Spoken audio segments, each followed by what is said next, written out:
Hey everyone, welcome back. We have covered an insane amount of ground from counting nucleotides all the way to extracting features for machine learning. Today we are going to build a classic bioinformatics algorithm completely from scratch using pure Python, NumPy and Matplotlib.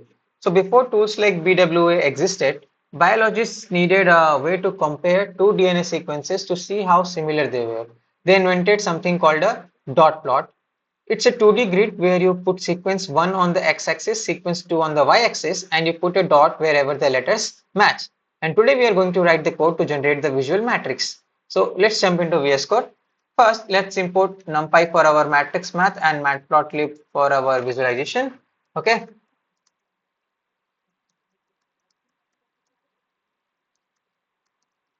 import matplotlib dot pyplot as plt.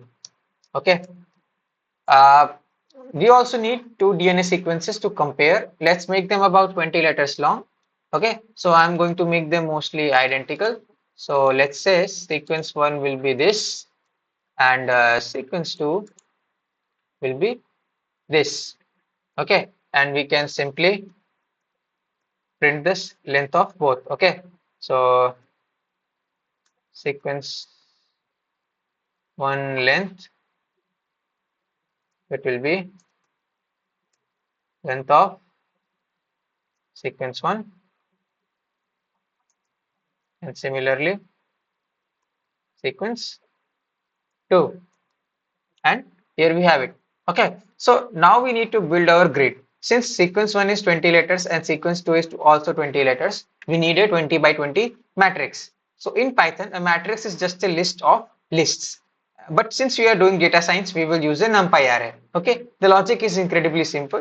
We loop through every row of sequence 2 and compare it to every column, which is sequence 1. Okay, if the letters match, we put a 1. If they don't, we put a 0. Okay, so let's create an empty matrix of 0 first of all. So dot matrix is equal to np dot zeros. Make sure this spelling is correct. I always get it wrong. And then length of sequence 2 and length of sequence 1.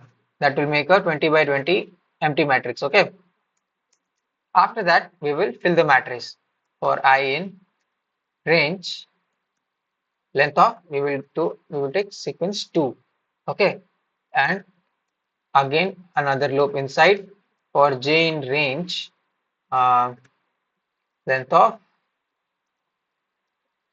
sequence 1, and inside that we will check if the nucleotide is in sequence 2 and it matches sequence 1, then we will do this. If sequence 2 I is equal to sequence 1 j. Okay, and if it matches, we will simply dot matrix ij is equal to 1. We will place a dot. Okay, and finally we will come outside and we will print matrix built successfully. Okay, and here we go. In just a few lines of code, we generated 400 mathematical comparisons. But looking at a terminal printed full of ones and zeros is impossible to read. So we need to visualize it. So to turn this NumPy matrix into a gorgeous image, we will use Matplotlib's IMShow function, okay, which stands for image show. It takes our matrix of ones and zeros and instantly maps them to colors. So what we will do is we will first of all create the plot. So which will be plt dot figure, and inside that we will have uh, let's assign figure size as let's go by 8 by 8. Okay, after that I am sure displays our ones and zeros as heat map grid. Okay, so what we will do is plt dot I am show dot matrix, we will use cmap and we will call it uh, grays because we don't want the heat map. Okay, we want the white and black display. Okay, so we will call it grace, and finally we will add the DNL address to the axis so we know what we are looking at. Okay, so plt dot x takes np dot arrange. Yep, I think it's arrange. Then length sequence 1 and list sequence 1, and similarly sequence 2 and sequence 2, and here we will do Poetics. Okay, that should do it. Now finally we will add some titles and labels just for visual aesthetics. So title, we will call it DNA sequence dot plot. Let's also use font size is equal to 16. Then font weight is equal to bold.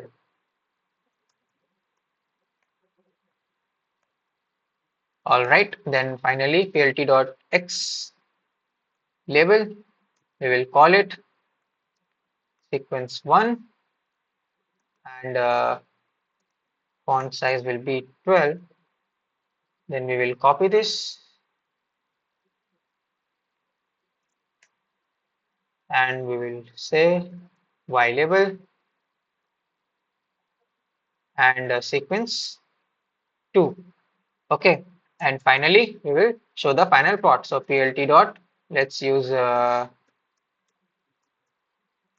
tight layout, and finally plt dot show, and let's run it. Hopefully no errors come, and apparently one error came, and it should be plt dot x ticks np dot arrange. Yes, the spelling should be a single r. Please make sure that is correct, and here you have it. And I think one more error came.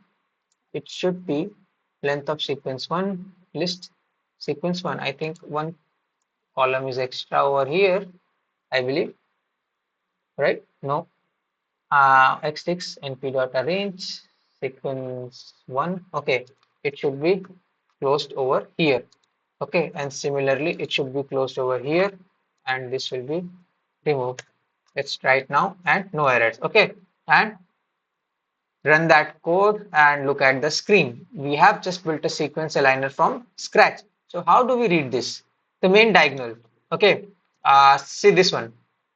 See that solid black line going from the top left to the bottom right? That means our sequences are highly identical. Okay, see, because we have a lot of matches here. And the break, notice the line breaks in the middle, right? In here.